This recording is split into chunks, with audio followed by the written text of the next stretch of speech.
მოგესალმებით მეგობრებო, მე ვარ ჯაბა ზარქუა, გასტროენტეროლოგი და ამ ვიდეოში თქვენ ნახავთ პაციენტის კითხვარის შევსების ტუტორიალს. ეს არის ზედა მომნელებელი ტრაქტის კითხვარი, რომელიც გამოგეგზავნათ სანამ ექიმთან მოხვალთ ვიზიტზე და რომელიც საკმაოდ მარტივია შესავსებად, რომ შევსებად შეგიძლიათ როგორც მობილურიდან, ასევე დესკტოპიდან. ახლა ამ შემთხვევაში დესკტოპიდან მაქვს მე გახსნილი რა. თუმცა მობილურიდან შეგიძლიათ შევსება. ანუ შევსებად შეგიძლიათ ნებისმიერი რაღაცა ფონტით, კიდე ქართულად დავბეჭდეთ, კიდე ლათინურად, რა ვიცი, კიდე კირილიცათი. თავარია რომ შევსვათ მაქსიმალურად ყურადღებით. ამ კითხვარის შევსება რაც უფრო ყურადღებით მოხდება და რაც უფრო მეტად დეტალურად და ზუსტად გაგვიზიარებთ თქვენს სატკივარს და საწუხარს, მით მეტად გაიზრდება შანსები, რომ უფრო დროულად, უფრო ხარისხიანი დახმარება აღმოგიჩინოთ. მაშას მოდი მე მოვხილოთ ის თავიდან არის შესავალი და არის ზოგადი ინფორმაცია. ზოგადი ინფორმაციაზე მეტი არაფერი პირადი ნომერი და პირადობის ატვირთვა და დაბადების თარიღი და პასპორტი და ეს საჭირო არ არის. სახელი და გვარი საჭიროა მხოლოდ იმისთვის, რომ როცა ამ დოკუმენტს გამოგვიგზავნით, ბოლოში ვნახავთ რა მარტივად გეხდება გზავნა. არაფრის ჩამოტვირთვა საჭირო არ არის. როცა აისახება ეს ჩემს დრაივზე, ჩემს პირად დრაივზე აისახება რა. ჩემს პირადზე.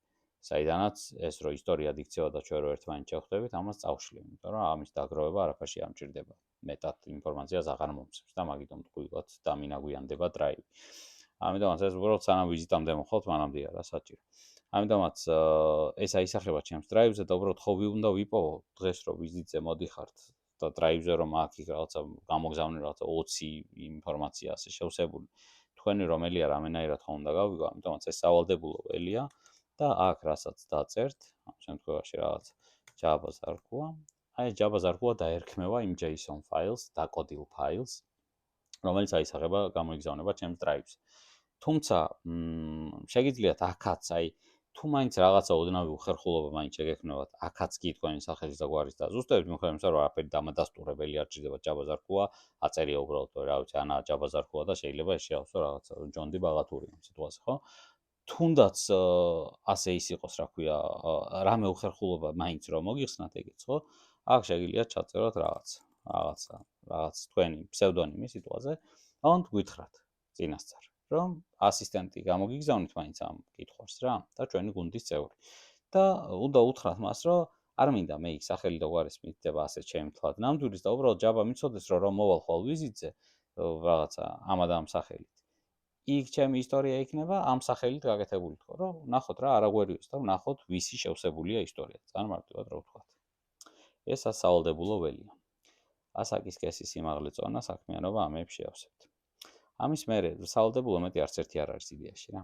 ამის მერე უკვე მიყვებით ჩივილებს ძალიან ყურადღებით. 12 ჩივილი არის ზედა მომნელებელ სისტემაზე და რამდენიმე საყურადღებო ნიშანი. აქ მინდა ერთ რამეზე გავამახვილოთ თქვენი ყურადღება. უყურეთ, ჩივილები ხარ, რომლებიც არა გაქვთ, ნიშნავთ არას, ან თუ არ დაკვირვები ხართ, არ ვიცის მონიშნავთ. მაგრამ თუ გაქვთ ჩივილი, აი თითოეულის მონიშნის მერე იხსნება ქვეგრაფები. როდის დაიწყო ეს ძალიან მნიშვნელოვანია. სიხშირე როგორია, სიმძიმე როგორია, რა აუმჯობესებს, რა აუარესებს. რაც შეიძლება ყურადღებით და ზუსტად მინდა რომ ეს შეავსოთ რა. ეს არის ძალიან მნიშვნელოვანი თქვენი ჩივილის აღწერა. ჩივილებიას ჩამოთვლილ რომ პაციენტს აწუხებს გულისრევა, გულძმარვა, ღებინება და მუცლის ტკივილი, ეს არაფერს არ აძლევს ექიმს. იმიტომ რომ როცა ჩივილები 10 წლეულები აგრძელდება, მისი მეტი დეტალიზაცია არის ხოლმე საჭირო რა, როგორც ესე. აგერ არის ამის საშუალება. სახში მშვიდად წყნარად დაჯექით, დააკვირდით თქვენ ჩივილს და გაიხსენეთ რა როგორი მიმდინარეობა ჰქონდა მას რა. ასე გაყვებით 12-ვე ჩივილს რა. რომელსაც მონიშნავთ, ჩამოიხსნება ქვეგრაფები, რომელსაც აუცილებლად ან ხელით ჩაწერთ რამეს, ან მოსანიშნე რაც იქნება მონიშნავთ. მესამე სექცია არის საყურადღებო ნიშნები. ცოტა უფრო საყურადღებო ჩივილები რა. ამასაც მონიშნავთ. აქ მოსანიშნე არაფერი არ ჩამოიშლება. წონის უნებლიე კლებაზე რაღაცეები იქნება ჩასწერი ხელით. თუ გაქვთ რა თქმა უნდა ჩივილი. და რაღაც რამდენიმეც, ხა თუ გაქვთ რამდენიმეს მონიშნავთ. პლუს ამას მერე იწყება მეოთხე სექციაში ზოგად სამედიცინო ანამნეზი. მაგალითად, ჩვენი სფეროს რაიმე სხვა დიაგნოზი ოდესმე დახსმიათ თუ არა, რა ვიცი. წყლულები. მარჩა, თქვენით რა, სიზუსტე, კოდი და აოდებს, ეგ თქვენ არ მოგეთხოვებათ. რომელი წყლული იყო და 12 გოჯასი იყო თუ არ იყო თუ რითი იყო, ეგეც არ მოგეთხოვებათ რა. წყულები, ბოტკინი ბავშვობაში. ბოტკინი არ ქვია ამ დაავადებას, ახებატი ქვია, მაგრამ ეგეც მოსულა, არა უშავს. თქვენ მაგის ძებნაზე და ამ ფაილიდან არსად არ გახვიდეთ. აქ იტრიალეთ, რაც გაგახსენდებათ, ეგ ჩაწერეთ. ხა იმის ძებნა ვიკიპედიაში და Google-ში და ხელოვნურ ინტელექტებთან იმის კითხვა, რომ იმას ეს რა ეწოდება, თუ მას ყურადღებას გაგიფარდოთ რა. ყველა თქვენს ინფორმაციის სისუფთავეზე არ იდარდოთ. ინფორმაციის სიზუსტე იყოს თქვენი პასუხისმგებლობა და ჩემი სისუფთავეს ჩვენ მივხედავთ დავალაგებთ. სისხლის გადაცემა თუ დაგჭირვებიათ. დაგჭირვებიათ თუ არა ქირურგია, გაქვთ თუ არა სხვა დაავადებები, აქაც ყურადღებით. აქ შეგიძლიათ ჩამოთვალოთ რამდენი დაავადებების გაქვთ, იმდენი რაღაც გააგრძელოთ. კონტროლზე იმყოფებით თუ არა, მაგ დაავადებების გამო წამლებს სვამთ თუ არა, აგერ შეგიძლიათ 10-20 წამალი, რა ვიცი, რასაც გაიხსენებთ რა, როდიდან სვამთ, რა დოზით სვამთ, რამდენ სვამთ. რაც ეს იქნება იდეალურად ახლა რა, რომ დამიწეროთ წამლის სახელი, დოზა, როდიდან სვამთ და რამდენ სვამთ, ძალიან კაი იქნება. მაგრამ შეიძლება ეს ვერ გაიხსენოთ ასე და არა უშავს რა, რასაც გაიხსენებთ ისე დაწერეთ. წამლის კომერციული სახელი იქნება თუ ნივთიერების სახელი, ეგეც არა აქვს მნიშვნელობა ამ შემთხვევაში. კვლევები ჩაგიტარებიათ თუ არა. თუ კვლევები ჩაგიტარებიათ, თქვენ კვლევების მის ფუნქცია აქვს და თუ გაქვთ კვლევები და შეგიძლიათ გამოგზავნა, აქ ამ ბევრი შეგიძლიათ არ ჩაწეროთ არაფერი, უბრალოდ ზედაპირულად მონიშნოთ, კი ჩამწერია და ნახე ქვემოთ ნახე თქო რა ყველაფერი თქო რა. თუ არ გაქვთ გამოსაგზავნი ეს კვლევები, ეცადეთ რომ მაშინ გაიხსენოთ რა, ან თუ გაქვთ გამოსაგზავნი, მაგრამ ვერ გვიგზავნით, გაიხსენოთ რომ რა წლებში იყო, ბოლო როდის იყო, რაღაცა რა ეწერა იმ იმაში რა ქვია, გამოკვლევაში და ახლა გასტრიტ წყლული ხო არ გითხრეს, რა გითხრეს რა, რასაც გაიხსენოთ რა. მერე მუცლის უროს რადიოლოგიური კვლევები, კატე ან MRT ჩაგიტარებიათ თუ არა, რაღაცა 2020 წელს ჩაიტარეთ. ბრმა წელი ითხრეს დაუშვათ. ხო არასორი სიტყვა დავწერე, მაგრამ არა უშავს. აი ესეც რო ეწეროს 2020 წელს კატე ჩავიტარე და ბრმა წელი მითხრესო რომ დამიწეროს ადამიანმა, მაგასაც მივხვდები რა. ანუ საერთოდ არაა პრობლემა. კიდევ ერთხელ ვამბობ, ხალხს უსმევ რომ ეს კითხვარი არ არის თქვენი ინტელექტის, სიტყვა מחვილო, გონება מחვილობის, იუმორის და ამის შესაფასებლად რა. ეს არის თქვენი ჯანმრთელობის საკმაოდ სერიოზული შეფასების დოკუმენტი. მეცად გეტყვით, ასე დეტალურად არც ერთ ექიმთან თავს დავდება ამაზე, აქამდე რამდენი წელიც არ უნდა იკვლევდეთ თქვენ დაავადებას, ასე დეტალურად არც ერთ ექიმთან არ გექნებათ ეს დაავადებები ნალაპარაკები რა. სუსტად ვიცი. ამიტომაც აი ამეებზე არ იდარდოთ რა, ბრმა წელზე და ბოტკინზე არ იდარდოთ. ყველაფერს გავშიფრავ, გავასუფთავებ, არ არის არანაირი პრობლემა. სისხლის და განავლენა ესე ძალიან მნიშვნელოვანი კითხვა უყურეთ, რა შეიძლება რაღაცები ექიმის საინტერესო არ იყოს, მაგრამ თქვენთვის იყოს საინტერესო. ხელავ რომ რაღაცა დისბაქტერიოზზე ეს გითხრეს დაუშვათ და არიცით და ამის გამო მოდიხართ იდეაში ექიმთან რა. დამიწერეთ, არა მოვაგვარებ საინფორმაციო მასალებსაც მოგიმზადებთ ვიზიტის მერე, როცა საჭიროდ ჩავთვლი მაგას და მოკლედ რა. მივხედავთ მაგას რა. მინდა ვიცოდე რაზე ღელავთ თქვენ ყველაზე მეტად. მედიკამენტი რეებს ღებულობთ. აქ ჩამოწერეთ ყველა. როგორეთ ყვებით დანამატება. ანუ აქ არა ზოგ პაციენტს რცხვენია თქმა, რა ჰომეოპათიას, ანუ ხალხო არანაირი განსჯა, დაცინვა, აბუჩა დაგდება, ანუ ეს არის ჩემი ცხოვრება, ჩემი საქმიანობა რა. ამას ვუდგები ძალიან სერიოზულად. და ამ კითხვარებს მით უმეტეს კიდევ უფრო სერიოზულად ვუდგები, იმიტომ რომ ეს არის აბსოლუტურად ცვლილება, გარდამტეხი, რევოლუციური პაციენტის ისტორიის აკრეფვის საკითხებში რა. ასე პაციენტის ისტორიის აკრეფვა თითოეულ როგორ არ შეიძლება, მაგრამ მასობრივად ვიცახი რა, ანუ ყველა პაციენტის ისტორიის ასე აკრეფვას არავინ არ აკეთებს, ბევრგან არ აკეთებს ამას არავინ. ასე რომ არ მოგერიდოთ რა არაფრის რა, ყვებით და რაც იქნება, არავინ ამის გამო თქვენ არ ამის დედა ეს რა დაწერაო, მოკლედ არავინ არ იტყვის ამაზე რა. ძალიან სერიოზულად გავაანალიზებთ ამ მონაცემებს. ოჯახური ისტორია, აგერ პირველ რიგის ნაცავებს, მშობლებს, ძმებს, დაებს, შვილებს გონიათ თუ არა, რომელიმე დაავადებები. ბევრი დაავადებაა ჩამოთვლილი. ცხოვრების წესი, რაც შეიძლება დეტალურად.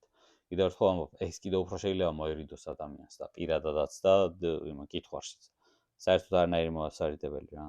რაც გინდათ, რამე დიეტას იცავთ, რაღაცა უგულავას დიეტა, სიტყვაზე ასე რაღაცა.